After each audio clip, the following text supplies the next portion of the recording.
મોતીબાગ પાસેથી special operation ગ્રુપની ટીમે ઝડપેલા ગાંજાના કેસમાં વધુ એક આરોપી મહેશ ઉર્ફે મહિલાને ઝડપી લીધો।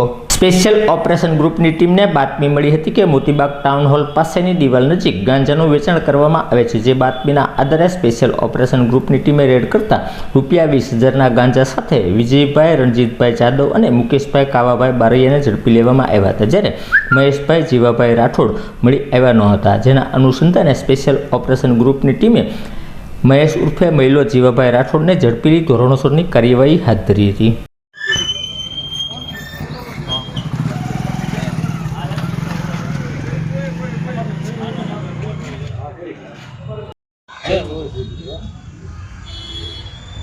એટલે